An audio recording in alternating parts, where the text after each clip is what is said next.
Good afternoon. Got my water ready, it's hot. Came into the office to cool off a little bit. But I am on mobile, so I can head out to the farm.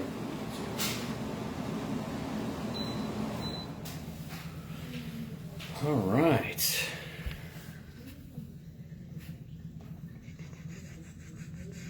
I'll just give a second for everyone to join. As usual, if somebody could do an audio and video check for me, let me know if you can hear me okay. See me all right.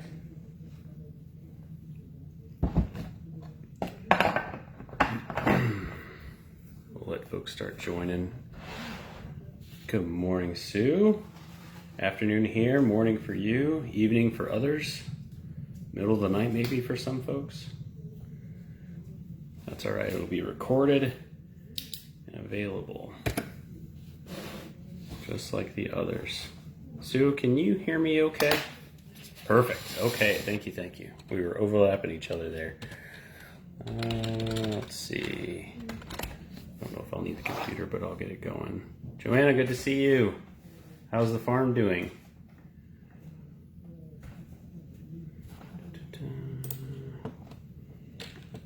Thank you guys for joining. Thank you. We'll get rolling in about 2 minutes, 104. 104 Central. What time zone are you guys all in?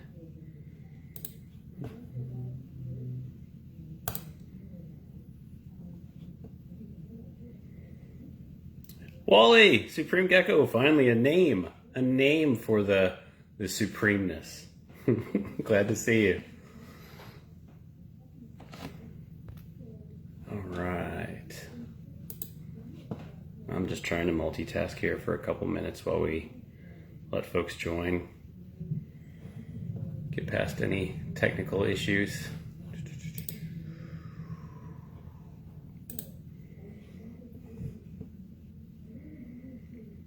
Trying to come alive, many have died due to the potatoes. Even trying the thinner ones, like slicing them thinner so that maybe they could get more surface area to jump on them. And how frequently are you replacing them? Like as soon as they're dry, do they get replaced?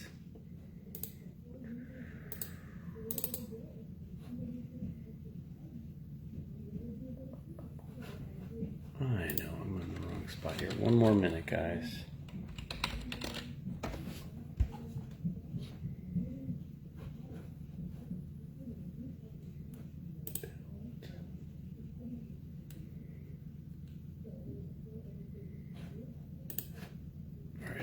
Later.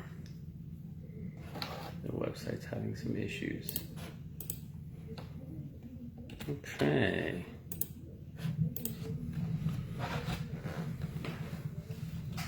Got some folks in. Got my water ready. It's turning into a hot afternoon, so I was out getting a bunch of stuff done just before this to spend a little time in the AC maybe. All right, well, let's get rolling. So welcome to Mealworms and More, I believe the 3rd edition. I'm going to try to be doing these once a week at different times. So I know we've got a varied audience from a location perspective. So I wanted to try to do these at different times. And today is technically a holiday, so no shipping today. But we're here working because farm doesn't ever stop. The mealworms don't take holidays. So I wanted to do this because I thought maybe some other folks might have today off here in the US at least for that holiday, and just kind of sit and chat about mealworms, insect farming, any questions you guys might have about raising mealworms, if you're doing that, any questions that you have about small business, about the farm here itself. I am mobile, so I can pick up and go places if we need to. I'm in the unfinished office right now, although I did snag one of those last week because it got up to about 85 here. Even in a fully insulated room, it got up to 85, but outside this room was 100 in the part of the shed that gets direct sunlight. So I got the AC, I had to break down and do that. But if you guys have any questions, anything about any videos I post or anything going on, Ben is actually in the farm working now. So he's harvesting, going through that process. So whatever you guys want to chat about today. Joanna, adding 4 pieces, that might be too much for the small space. Reduce it to 2. I'm checking it. Yeah, so that might be what it was. If that potato dried out, Joanna, and then if you didn't put another piece in, let's say a potato could dry out in 2 to 3 days, depending on size and humidity, right? Slice or a piece of it, and then they went for 4 or 5 days without moisture, they're going to struggle. So that might be exactly what's going on. So checking it every other day is perfect. Every day is probably overkill. You're going to get used to it. You'll start noticing when that potato dries out, and you can either replace it or you can leave it in there and take it out. You can either replace it by taking it out, putting a new one in, or you could leave it in there. There are some folks that will, depending on size, there are some folks that will leave their food sources or moisture sources in, as long as they're not molding, right? As long as they're not molding, you can leave them in there because there's the potential that the mealworms, that the beetles have laid eggs on them. So usually what we do here is we're putting in enough that it gets eaten within a day or two, 2 days at the most. And we're doing the water gel crystals. So the potatoes, they might take a little bit longer for mealworms, depending on the sizing. And the beetles could take a little bit to go through them. So checking every couple days, you'll start to get a feel for, after about 3 days, they're not touching it anymore because it's too dry, it got too hard, there's no moisture. They're not interested. So keep an eye on it. You're doing the right things. That's awesome. All right, thank you guys for joining. If there are any questions that come up in the chat and I seem to completely ignore them, please let me know, because there were some problems at one point with the live in the past. So I'm not purposely trying to ignore anybody. Wally, do you add any climbing objects in your mealworms, like egg cartons? Not for the mealworms, no. That could be done though. So the reason a lot of folks do that, I actually have some in with our superworm beetles, and the primary reason is for surface area. So what that egg carton does, or the paper towel tubes, toilet paper tubes, those sorts of things, what those do is it gives more surface area. So you can put more beetles or more mealworms into a single container than if you didn't have that. Right, so what that effectively does is it takes advantage of the vertical space in your tray if you're crunched for space. I find it pretty cumbersome in the mealworms because then they will start eating on it, especially the egg cartons. They'll eat on it, and you'll get those little fibers and bundles. It's kind of like reminds me of that visual in Texas of the plants rolling across the highway, right? It's just kind of junk that gets in the way. So it's an option, but I don't do it myself. Let's see. Ooh, let me go find, I saw a question there for Sue. Are you putting the water crystals in the substrate or in a container? Both right now. So tumbleweeds, yes. Sorry, squirrel mind sometime. Yes, so right now for all the mealworm stages of life, including the trays that are pupating, and our trays that are the beetle, once we take those pupa, harvest them, and lay them in a tray, those that are hatching for fresh mealworm beetles, those also get water gel crystals just tossed in. And what we do is we make sure that we're checking those trays routinely so that those water gel crystals don't build up, because once they start to dry out, there's no nutritional value in it outside the moisture, and so they don't want to eat it. So it could gunk up things from a processing perspective. And that's why I suggest starting with a small amount in trays and getting used to how quickly that disappears. And that's going to vary based on the age of the tray, right? So smaller mealworms, we put in a little bit less and try to broadcast it across the whole tray. Larger mealworms, we're going to put in a good handful and throw it in there. Then for the superworm beetles, I'm actually experimenting right now. I posted an update to TikTok. I'll try to get it on my Facebook page today. But I'm experimenting with putting one of the lids to these bait buckets, one of these guys, just like that, with the water gel crystals up here, so that they'll kind of hold them there basically and allow the beetles to find them. But also I'm worried about them drying up with the beetles, which so far hasn't been the case. They're actually eating them quicker than they dry out, which is good, although I'm a little worried they might be dehydrated. So I've been adding those a little bit more frequently now. hopefully that helps Sue. If that doesn't help, definitely let me know. Yep, good response there, Drew. I agree. I do that same thing. Keith, Sue, I see your comment. Oh, let's finish with this topic here, Sue, or continue with this real quick, Keith, and then I'll get back to that. Substrate doesn't get glued to the gel and create potential for mold. I've seen that happen with spuds and carrots. Absolutely. So with any moisture source, there is definitely the potential for mold. The goal, though, is to put in enough moisture, or the right amount, air quotes here, so that it's gone after a day or two and doesn't build up and doesn't stay moist and leave the potential for mold. So start small with small quantities when you start off with water gel crystals to get used to it. I use large polymer water gel crystals. Two sources for those, water-zorb.com, and then oh man, Scott would know this right off the top of his head. Watergelcrystals.com are both great sources. I've used both of them, and great customer service too. Highly recommend them. But no, the substrate, like, it will get glued to it. So when we take it, like, we physically like kind of throw it in basically, Sue, and it will kind of tumble and get moisture or get the substrate, frass, whatever it is, connected to it. The mealworms are still going to attack that because they want the moisture source. All right, Keith, back to Keith here. So, should I feed seedlings to the worms? I have a smaller yard now and not able to plant a garden. The seeds are beans, pumpkins, lettuce, etc. Seedlings, meaning like you sprouted them, like microgreens? Because yes, absolutely. The seeds themselves will probably be too hard. You might have to grind them up, or at least go through like the microgreen sprouting process.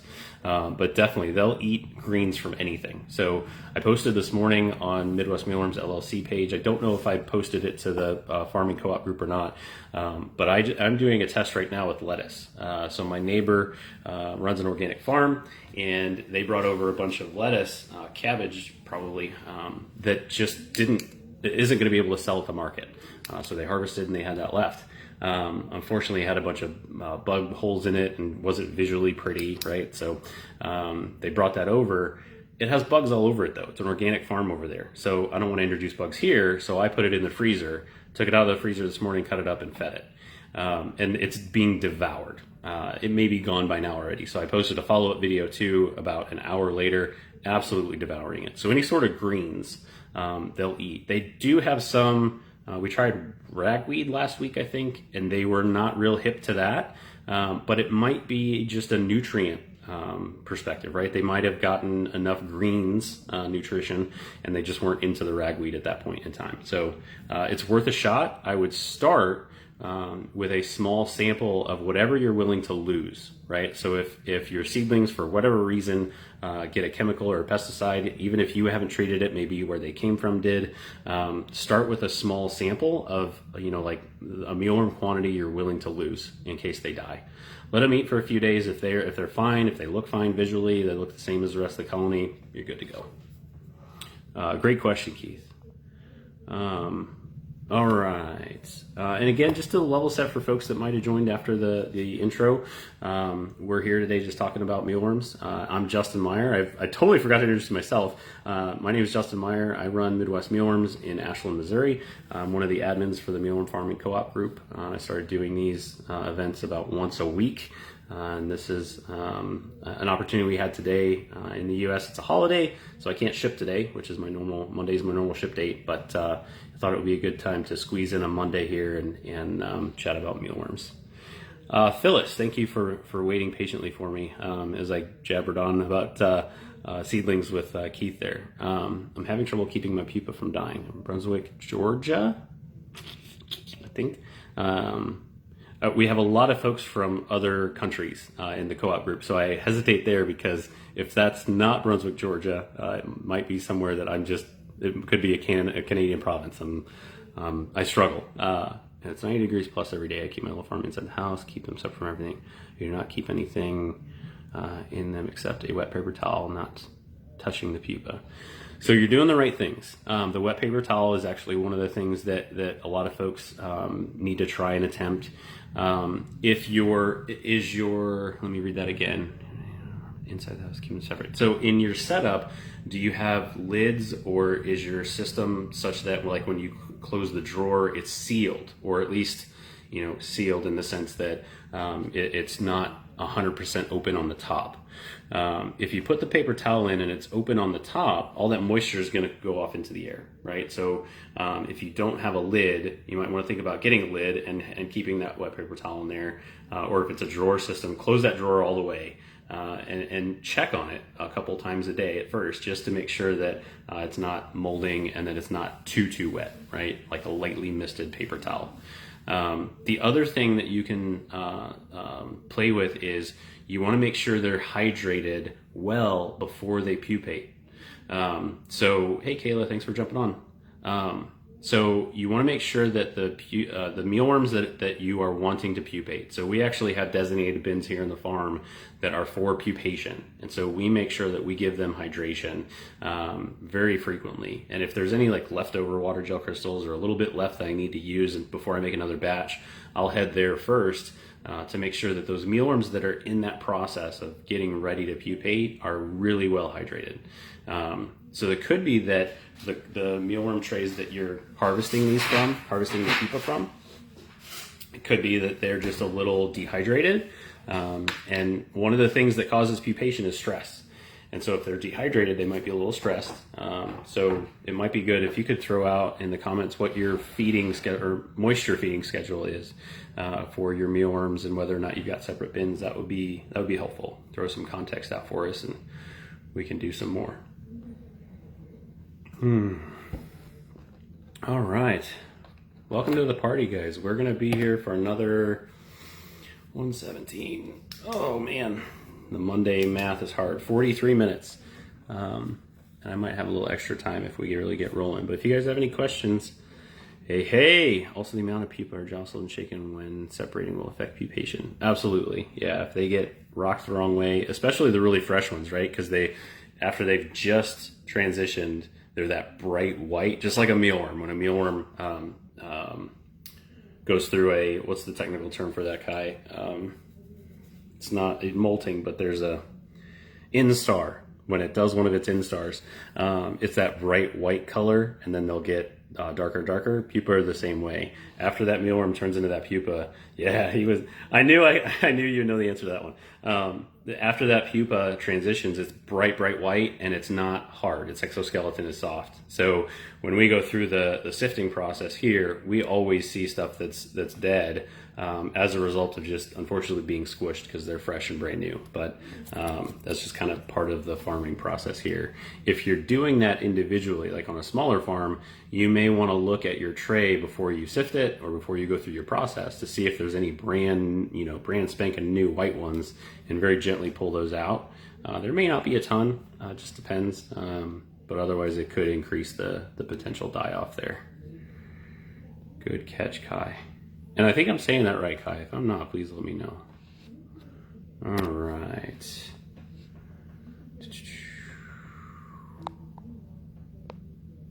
Just want to make sure I'm not missing any comments here. Okay. All right, take a quick drink. As Michael Scott from The Office would say, you got to keep yourself dehydrated.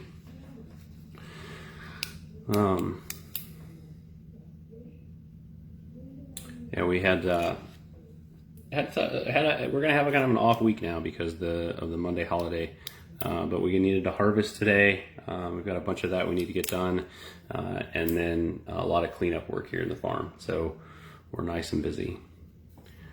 Now, it may not be possible. Are you able to set the pupa bin on an ice block to keep them cool? Just a suggestion. Ooh, what would cooler pupa do?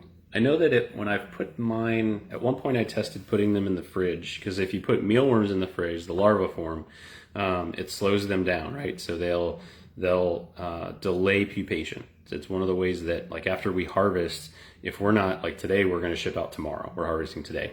But if we had just harvested, let's say Wednesday, I may put some of those mealworms into a cooler, into a fridge right now, and eventually a cooler, to lower the temperature, to lower their activity, to decrease the potential for them to then pupate at that point. So the ice block could be an option. But what I found, if I put pupa in the fridge, it just dehydrates them. right? Because the fridge sucks that moisture out of the air inside of the fridge itself, and so it pulls that out of the pupa, and I just had a lot of die off, and that was my assumption, is that it was dehydrating them. Mention the manufacturer of the crystals. I get them from two suppliers. So watergelcrystals.com is one supplier, and then water-zorb.com. Both folks are very responsive. I've emailed them directly when I had questions about bulk or wholesale, or which kinds, if I could get a sample of something. I can't remember if they sent samples. I just went with large at first for both, and that works really well for me. So I recently bought from WaterZorb, I want to say it was September. I was just talking to Max about this. August or September of last year was the last time I ordered. And I think I checked in 2022 with both suppliers just to see what shipping costs had gone to and what availability was. Just from from a purely business perspective, to try and make sure that I'm ready for any potential shortages or issues that might be coming. Regardless of where you're at from a U.S. perspective is where I'm focused here with this comment. Regardless where you're at from a political perspective on the supply chain and the things that might or might not be going on, from a business perspective, it's just sound to be able to have a supply available, have a surplus if you can, in case there are issues in the future. And so I'll leave it at that. We don't have to go anywhere else with any politics. Let's not go into that. So I just wanted to make sure, and I think it was 2022 that I reached out with both of them, or to both of them. In the U.S., this was after COVID had started to calm down. And so both of them responded. They're still up operational and very quick to respond. So highly recommend them. With the crystals, do you feel veggies do not offer enough moisture? No, I think veggies are actually preferred. I would actually much rather do veggies because of the nutrition that they'll get out of it. It's more natural. There are pros and cons with both options. So with the veggies, the pro obviously is nutrition. You're going to get, it's just like humans. We need a varied diet, right? So we need nutrition from multiple sources. And from an insect perspective, if you give them better nutrition, they will grow faster and be healthier. And so what those veggies do is they provide nutrition and moisture outside of just the substrate. And so I started, when I first started my colony, I was doing nothing but veggies. And I would do potatoes and carrots as a primary.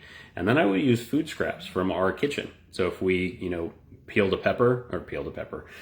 up a pepper and had the core, if we weren't using that for anything, lettuce that might have gone bad, I would give that to the mealworms, because that is a fantastic, preferred, in my opinion, best way to do that. The problem is scaling that. And what I ran into as I grew larger, when I got to about 60 trays of various life stages, when I got to that point, one, I didn't have enough food scraps from our family, and I didn't have a good source I could get them from when I needed them. So I could go out and get food waste like crazy, but I needed it at a particular time. And it was really more on my schedule. And so I started using water gel crystals as I expanded, because I didn't have enough production and therefore enough demand for the veggies to be able to go to a local business and say, I will take all your food waste. When do you get rid of it? When can I be here? And I will take it all. Because what they weren't interested in is, can I come get it today and I won't see you again for a month? Right? Like they want consistency.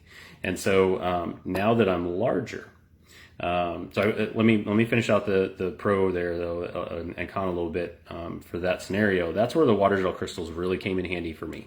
There's no nutritional value to those things. They are a polymer. There's a lot of sort of like, well, it's not a natural thing, so is that really okay? That sort of thing. I think it's a fundamental necessity for a small business, small insect business in the U.S. Until you get to a certain size. And I'm starting to get to that point where I'm questioning the potential and the option of getting food waste continuously.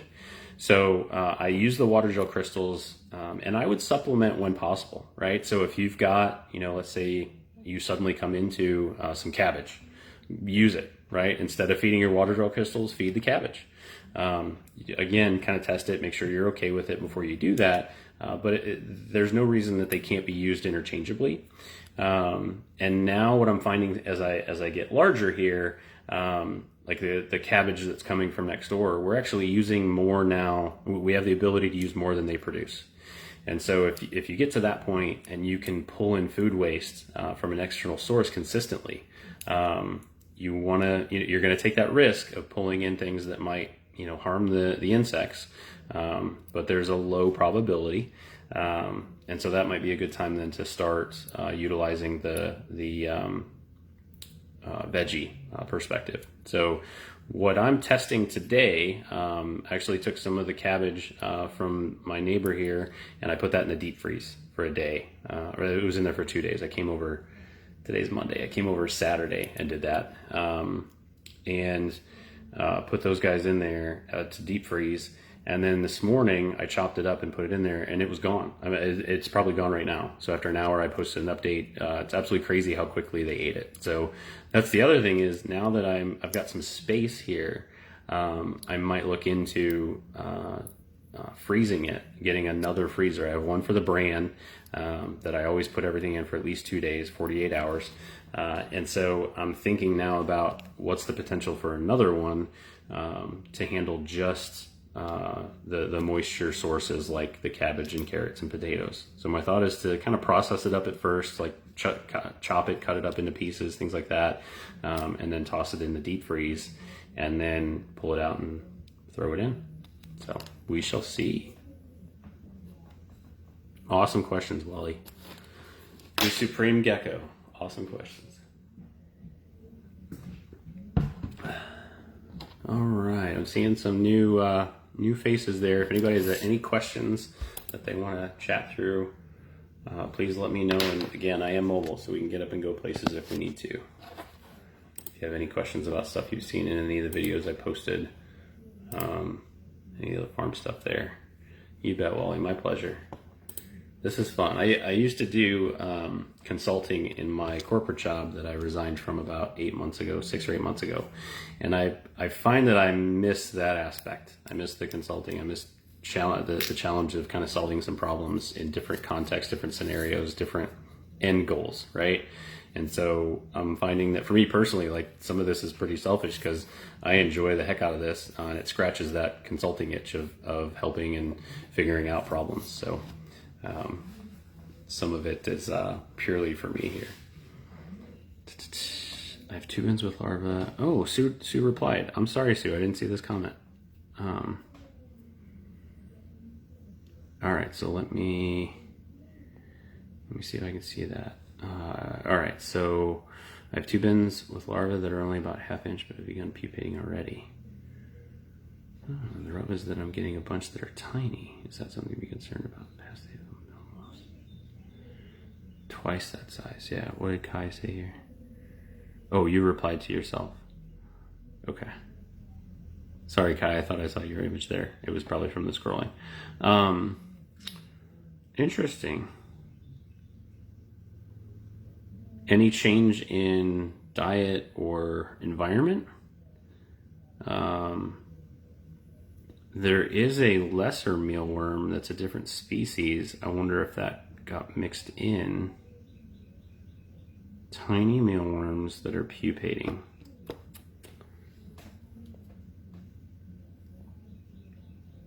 Thank you, Joanne. Might be. All the same.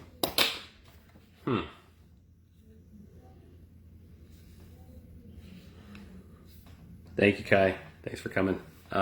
Sue, I'm thinking, what could cause early pupation? Stress will do it. So you want to make sure they've got diet, like a substrate, and they're getting moisture. Yeah, Kai, I'm leaning towards lesser mealworms because that.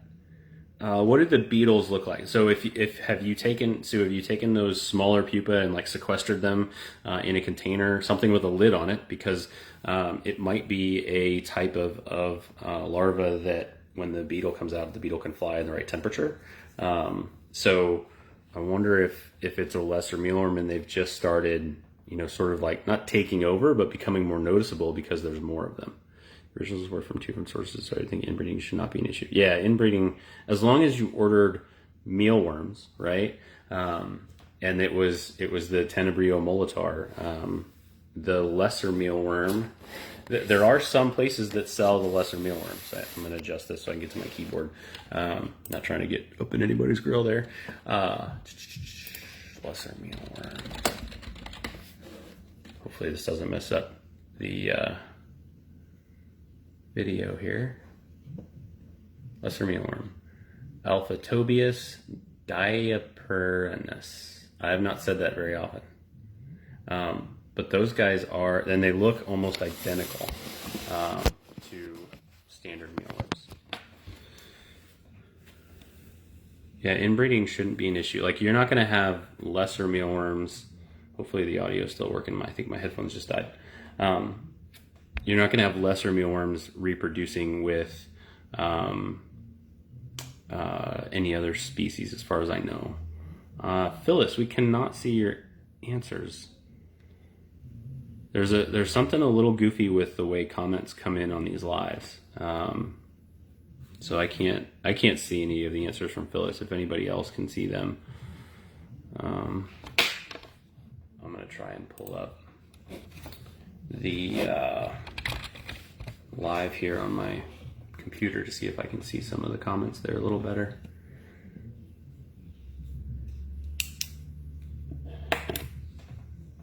How many are too many beetles in one bin, from Cheryl? Cheryl.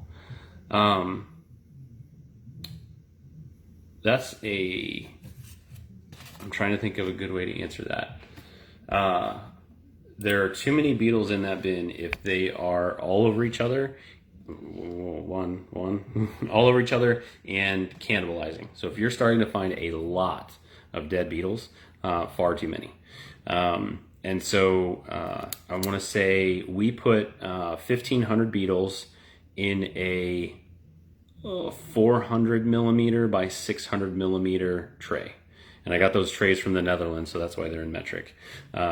So 400 millimeters by 600 millimeters, and there's 1,500 beetles in there. We found that that is a good number for us. We don't see a lot of cannibalism. There's good numbers from an egg production perspective. So that's what we've been rolling with.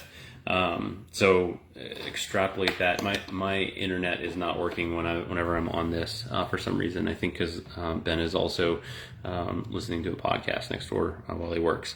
But I would say depending on what your bin size is, you can, we actually talked about this a little earlier. Somebody asked about egg cartons. So if you've got limited space and you can't just add more trays, which is 100% fine, you can increase your surface area in the bins you have if they're tall enough. You know, if you've got a 3-inch tall tray, 3, insert random adult joke there, right? If you've got a 3-inch tray and you've got an inch of it for your frass and your substrate, and you've got another potential inch, then you could add an egg carton in for those beetles.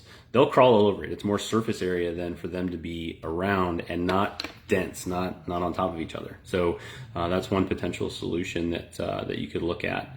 But I've got, and it from a like how many I have versus you have, it really depends on the size of your tray, right? If you've got a little 6x6 tray, you're not going to be able to put 1,500 mealworms in, or beetles in there, right?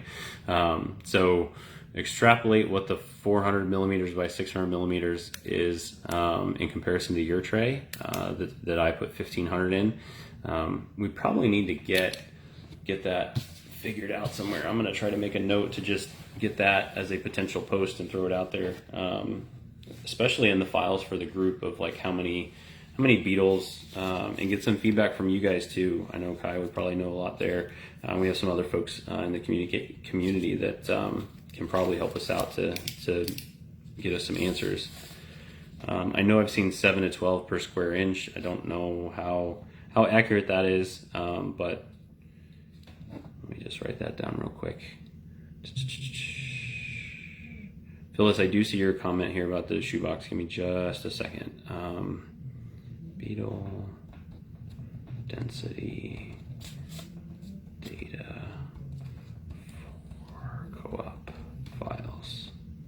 All right. Okay, Phyllis, I can see that coming. I have them in a plastic shoebox with holes cut in the top of the very wet paper towel folded up.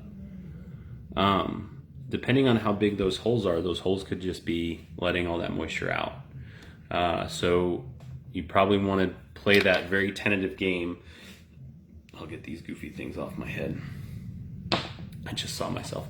You want to play that balancing act of, potentially closing those holes, and then holding that moisture in with molding.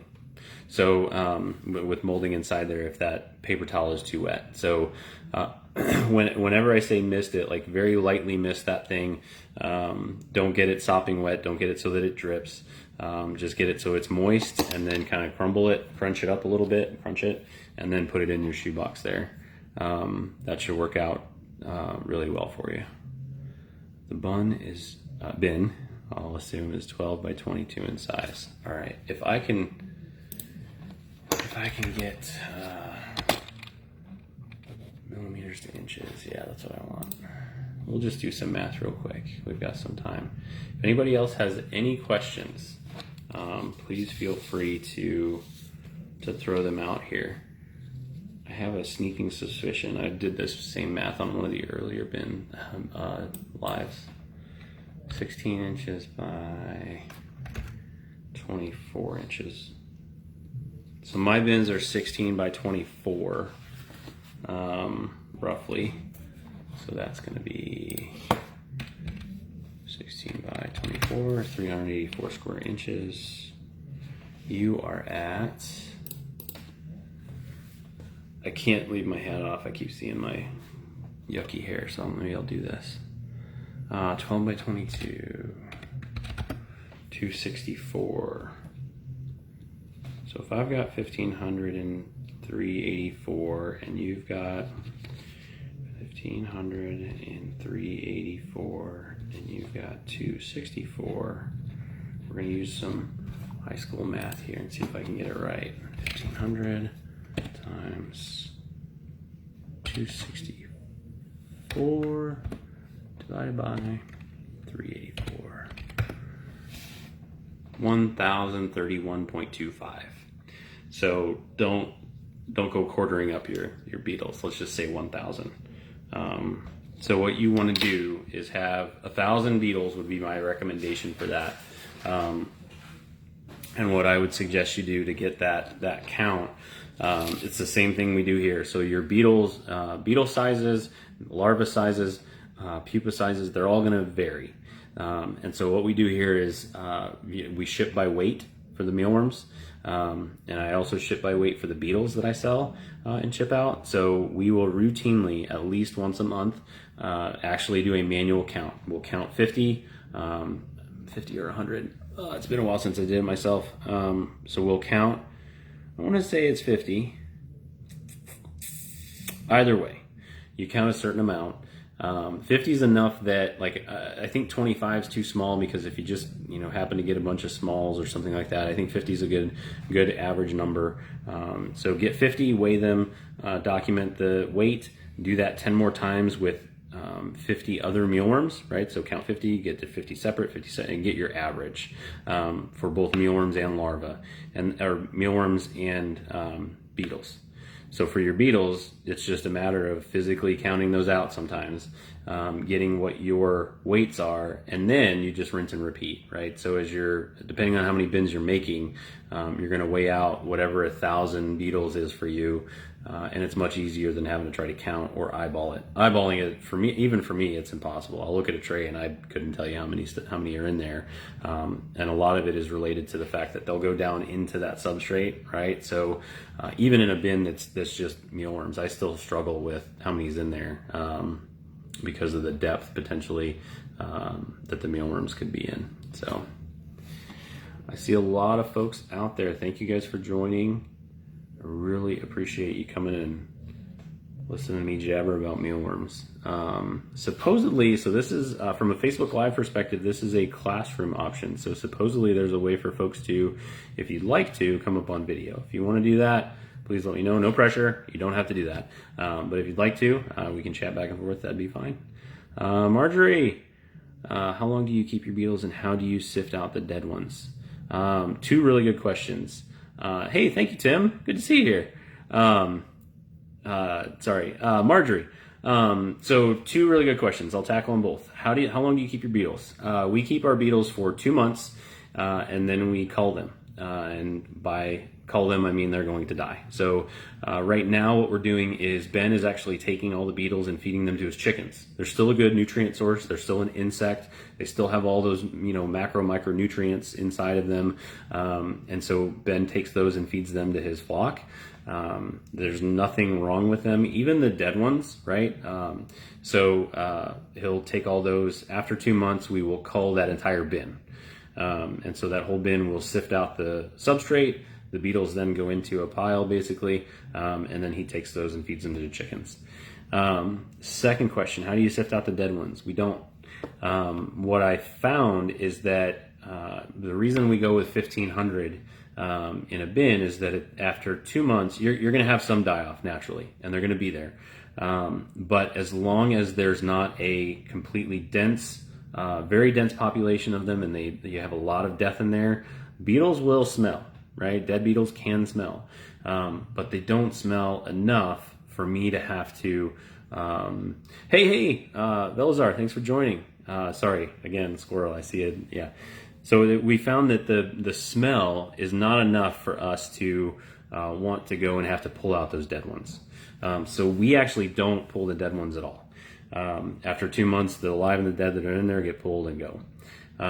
Every now and then, what I will do is when we do beetle reclamation, I just came up with that, I think it was Thursday last week. I'm working on a YouTube video. I need to fix the captions on it because it's very muffled. I had my mask on. I was actually working out there talking, doing the process. So hopefully I can get that fixed or get the captions in there.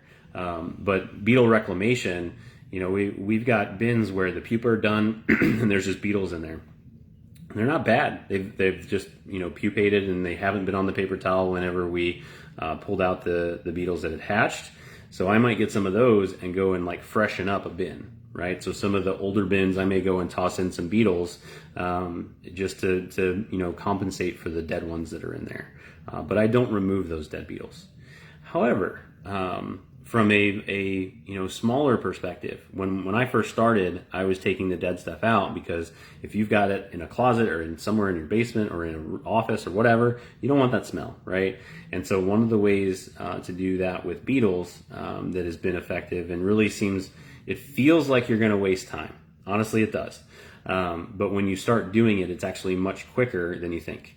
So you want to take some egg cartons and 2 bins, and you want to basically you want to separate your beetles from your substrate, and then you want to pour those beetles, dead, live, all of it, pour those onto the egg crates or egg cartons.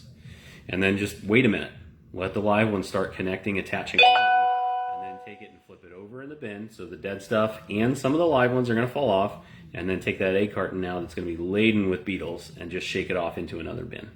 And rinse, repeat that as many times as you want to, depending on how many beetles are in there and how many you have available, that sort of thing. You can decide to get all of them if you want, or you can just get the bulk of them. And then you've got your separation, take your live beetles and pop them back in your bin. That's actually the video that I'm working on now. Marjorie goes through what I do for that. And I was actually shocked. After we did it, we had 10 trays of beetles of 1,500 each. So we got 15,000 beetles out of that are good for at least another month of egg laying, and we got a whole bunch of mealworm egg laden trays, all from our bins that we separated out to pupate new beetles. And now we're just reclaiming them basically. So really interesting. Hopefully you can see that video when it comes out, but that might help. Let's see here. And Marjorie, if any of that was unclear, please let me know. Happy to clarify. All right. We've got about 15, 16 more minutes left here. If anybody has any questions. You are welcome, Marjorie. Thank you so much. Take a quick drink. It's not too hot in here right now because the AC was running before I turned it off so I could hear you guys. And in the farm right now it's 70, I don't want to mess up the live, it's probably about 79. And then in the non insulated part of the building right now that we moved into, it's going to start getting up into the mid 90s today. So we've got some fans and whatnot that we'll put out there.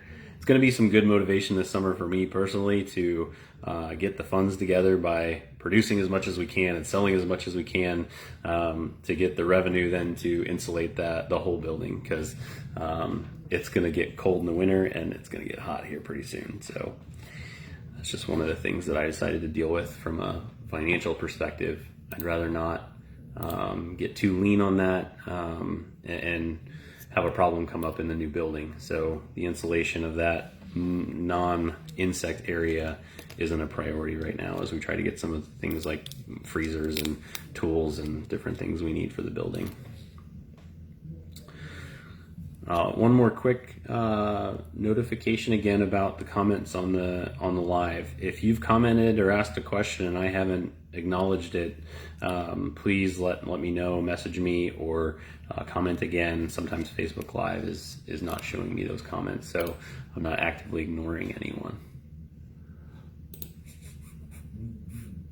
If you guys need any sort of different views or have any questions about anything in the farm, let me know. We can get up and take a walk.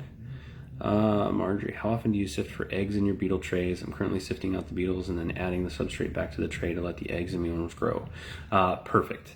That's exactly what we do whenever we sift right now. What we're doing is we're taking a 1/8 inch mesh bottomed tray, basically just shaking that bottom mesh, putting the substrate and the beetles all in that, shaking it to separate out the wheat bran from the beetles, and then we take that wheat bran, which is laden with eggs, and put it back in the tray it came from. It's the exact same process.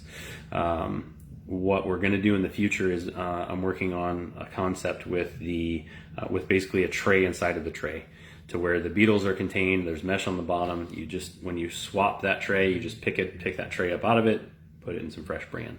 The goal there is to increase production without increasing our labor hours. From a small business perspective in the U.S., labor is the big impactor, and so we're trying to build processes that keep folks here and happy without having to break anybody with any kind of overtime. And really, from a revenue perspective, it gets into the territory of not being financially viable if you build systems that are just too laborious and costly. So right now, that's how we do the swapping, and we're doing it I did it every 2 weeks in the old farm. And now I do it every week, and I'm actually going to change that up in the future as well, depending on how things go. The reasoning for that, the every 2 weeks in the old farm was strictly due to space. So we were in about 500 square feet of space, and we were maxed out with everything we had going on. And so when we did beetle swap, we always it creates new trays, right? It creates new stacks. And it's going to take those eggs at least 2 months to get to a harvestable state. So you've got to store that tray for 2 months in somewhere, right? And so if you do that bin swapping more frequently, you're creating more trays and you need more space. So we did it every 2 weeks. We just started in the new building. We just started doing it every week because currently we have the space and currently we have the trays. I'm starting to get a little worried about that, seeing as how things are going now, that we might have a tray issue. I need to work on getting more trays. But in the future, there's actually a really interesting study that was put out. In the future, I'm looking at doing it by the day. So there was a study done, and I need to go find it. Once we got things settled here, it's not something I need to go look at right now, but in the back of my mind, I'm going to go look at it to refresh my memory.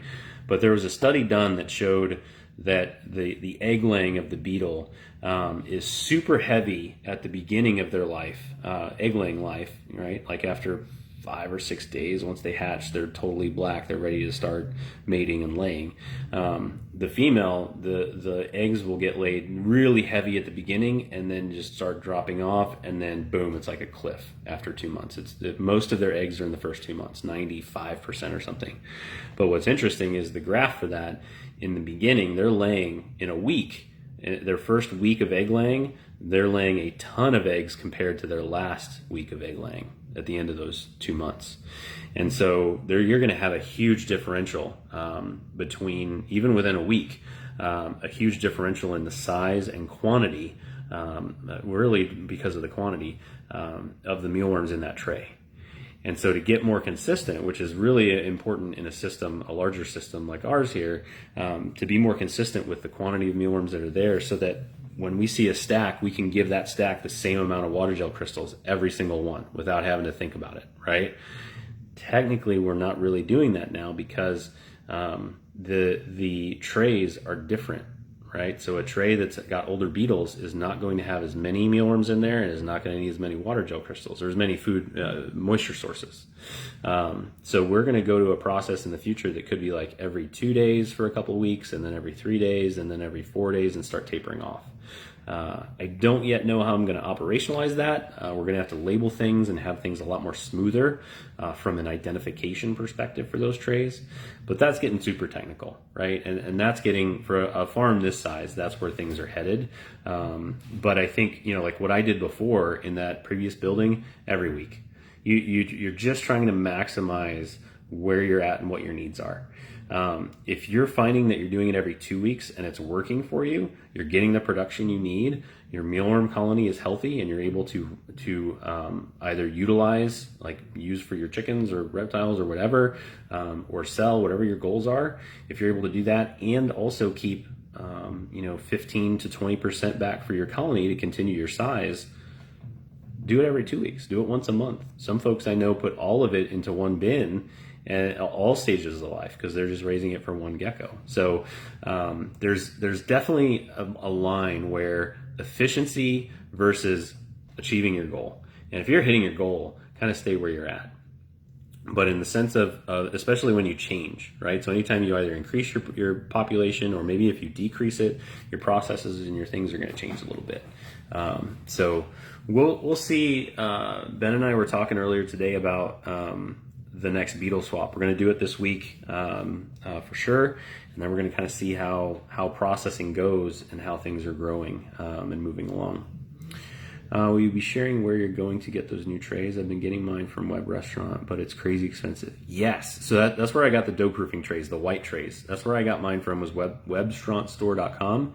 And there was a recent post in the co-op group. The prices now, I went and looked, are crazy, astronomical compared to before. And I think Scott commented that they always have like ebbed and flowed. So I feel like I got mine at one point when they were like $10 or $11 a piece, including shipping. So it was pretty low, maybe 11 or 12 now, 11 or $12. But the blue ones that I use now, those come from the Netherlands. I got super lucky and was able to snag those from a company in Texas that decided to shift their business model, and so they didn't raise them anymore.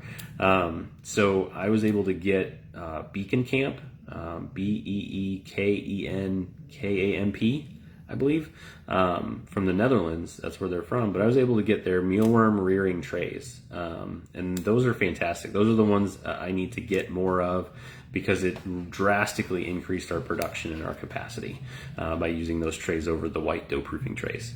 But I used those dough proofing trays for 4.5 years and ran the business successfully. Again, it's just, what are your goals? What are you trying to achieve? So you could use, I think somebody posted in that post, Marjorie, about like busboy trays at restaurants. If you've got space, they're cost effective, but they are going to be taller. And so the dough proofing trays are only 3 inches tall, because that's what pizza folks need, right? Or dough proofers need. They don't need super tall. So the primary one that we always used was 3 inches tall. And we utilize those. Like you could get, I could get taller trays cheaper, but we utilize the 3-inch one so we can maximize the vertical space, right? If you've got an 8 foot tall room, and your tray is 3 inches tall versus 6 inches tall, you're going to get double the trays in if you've got 3 inches, right? So your production is going to be higher, and that's just a cost benefit analysis that you're going to have to think about. But yeah, they are crazy expensive right now. Have you tried Tractor Supply ordered it for $15 for 25 pounds? Oh, wheat bran involved. Oh, this is a good one. I did not see this comment about wheat bran, so thank you, Phyllis, for commenting there. Would soft wheat kernels be acceptable? I'm not sure. I've never. You're welcome, Marjorie. I'm not familiar with soft wheat kernels. Depending on. Let me just Google that real quick to see if I can get familiar. Soft wheat kernels. What I found is that like the kernels make me feel like it's a, like a seed. How to cook them, soft winter. If they're soft though, like the problem I found with like microgreens is a good example. Like people sprout those microgreens, the seeds from those things aren't easily edible by mealworms. It's harder for them to bite into those, and so they don't want to expend the energy when they can walk over and get wheat bran in the same bin, right? And so we found that anything that had seeds in it, the seeds would actually just kind of stay because they weren't going to mess with them. And then some of it is just too hard for them to actually eat. And so I'd be concerned about the soft wheat kernels. If you can buy a small quantity, it just scrolled. I was looking for the name. I'm so sorry. If you can buy a smaller quantity of those and test it, that would be my advice, because I'm not familiar with the kernels. But Phyllis had a good response there about like local feed stores, but also places like Tractor Supply. Rural King could potentially have them, and it might be things that they have to order in. So it might be something that if you can't find it at the store that you're at, talk with somebody who does the ordering, right? Like a shelf stocker may not be able, they might just say no. But if you talk to somebody who's doing the ordering or the manager of the store and say, hey, I need X pounds in bulk, can you order some in? They might be able to get it in for you on another shipment. Cheryl, thank you for your feedback. I'll be working on it. Awesome. Any questions you've got, post them in the group. That's one of the best ways we get information disseminated is folks asking questions and posting updates. So please do that. That's a very supportive group. Happy to have you here. Message me directly if you want to. I've got all my social medias here, Facebook Messenger, all that's open. So happy to hear from you if you run into anything. Sue, I see that comment about records here. Let me Wally have to run. Thank you for coming. Thank you. Picture I saw was like puffed wheat kernels, but I'm not sure. Okay. Yeah, I'd try to get a small sample of it if you could. All right, so Sue, longer question about records, growth numbers and others, but really want to get into a more dynamic method. Not like trying to design a usable spreadsheet. Ditto. Just wonder if anyone else has come up with a template or even better, a database. I am 100% with you. So what I have found, I've got data now. So one of the things that I struggled with at the beginning was just keeping that data. Like I would harvest and then I would forget to write it down. But now that Ben and Leo are here to help, as a team, we've been much better about writing down what quantities we get, how long things are taking, all that different stuff. We've got a lot of that data, but it's actually getting it into a usable form has just been a bit difficult. And so we haven't found a sweet spot yet. There are some places that sell insect rearing software. I have shied away from that because I just don't want to go into that world of needing external software to be dependent on. There might be a really good solution, and I'm not trying to knock anybody's solution. I just don't want to use it personally because my goal here is to be able to run a small farm as a regular person without any, big AI software engineering degree requirements. I don't want any of that. I want it to be just a regular guy who can run a farm, and any kind of insect farm. So mealworms, superworm, multi, whatever. And so I haven't done a lot of research into the software aspect, but I know they're out there. I just haven't done it myself. So if you're curious about that, Sue, I would start searching. There were some posts in the co-op group about software at some point. I know that, but I haven't found a good mechanism yet. I think I'd be really curious if you want to let's maybe tackle this together. What data are you trying to accumulate and why? Like, what's the goal of accumulating that data? Because one of the things I struggle with is, like, I'd really love to know from our mealworm bin perspective, what's the final, mealworm tray 1, 2, 3 through 100. What's the final larva count for those trays? And then to try to figure out at that point, okay, what could we optimize? The problem is there are so many variables. If you have a sudden heat spike, you could get a different output. If you have, you go on vacation for a week and you don't feed them any moisture sources, they'll be fine. They're just not going to, produce or grow as quickly. There's just so many variables in a functioning farm. If you've got a laboratory, great, you can control all that stuff. But in a functional farm, there's just too much going on. So happy to collab though. I'd be curious to know, like, what sort of data you're looking for, and we can go from there. I am a minute over. I'm gonna stay here and go a little bit more because I know there's some questions down here. Record keeping. Try Notion app. There's an option there from Wally. Richard, Hey Richard, I see that comment now. I did not see it before, so give me a sec. I've been breeding mealworms for my own use. I keep them wheat bran. They always get carrots. Why are they really small even when adults? PM me in the video. Did anybody answer? No. So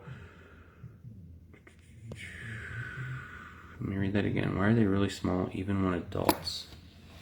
Define really small. So what are your expectations, Richard? Like, are you ours get to about 3/4 of an inch before those are the harvested ones, and then from that point forward they could transition.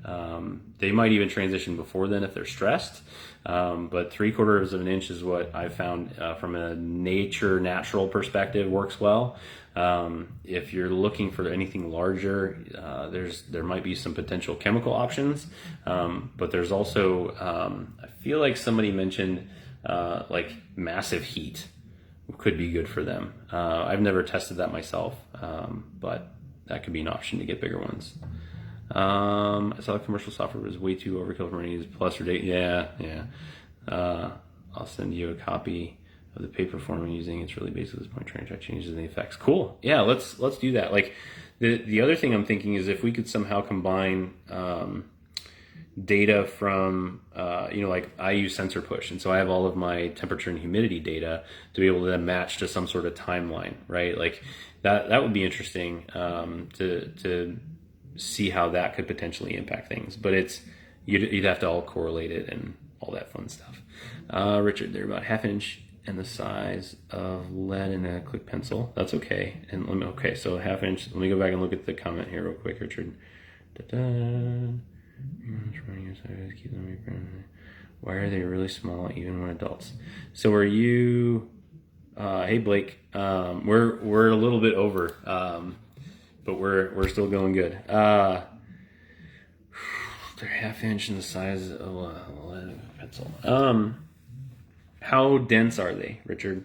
Maybe they need some space to grow. So from a rearing perspective, when they're smaller, when the mealworms are smaller, you want to have them more dense, and then as they get older, you want to reduce that density because they'll generate a lot of heat, and they just grow faster and better when they're not super dense. As they get, I don't know, like for us, probably 5 to 6 weeks old is probably a good place. But it really, that timeline really is going to depend on your farm. We're going to start kind of closing things down a little bit. I have I have somebody coming to pick up mealworms here in a little bit. First person to pick up mealworms at the new facility. I'm excited. He's a longtime customer and a super helpful guy.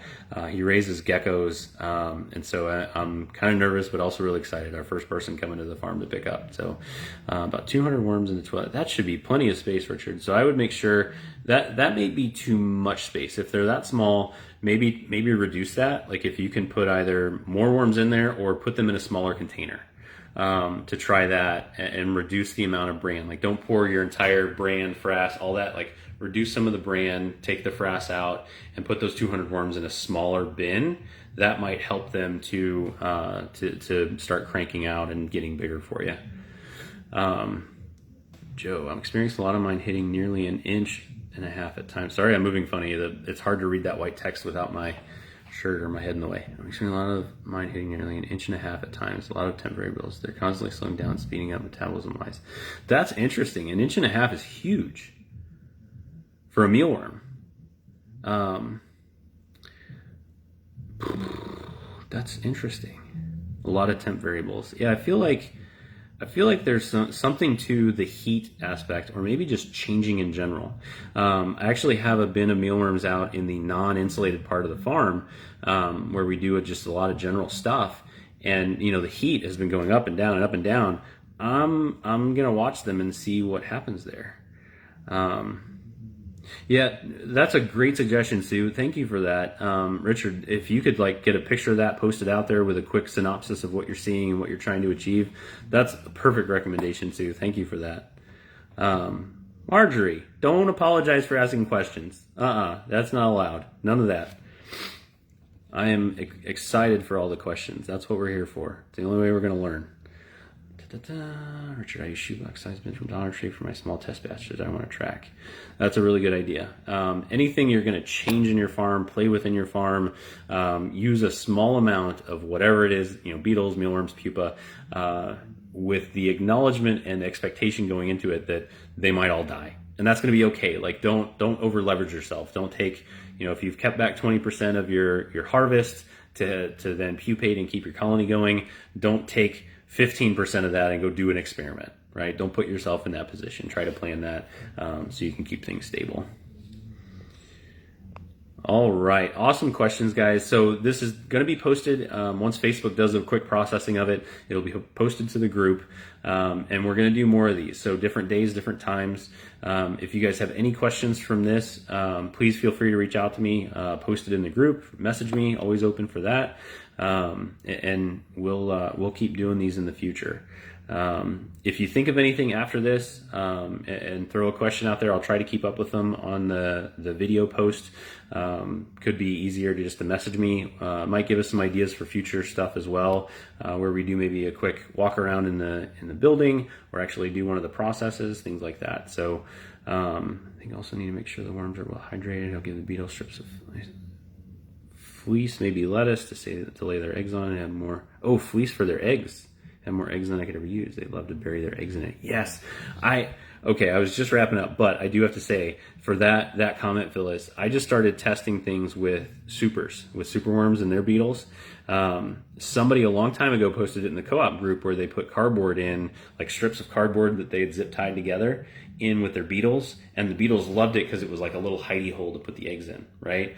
And so I'm playing with cardboard flats and egg flats, and what I'm finding is they're laying the eggs in there, and it's giving us safe spots for the superworms.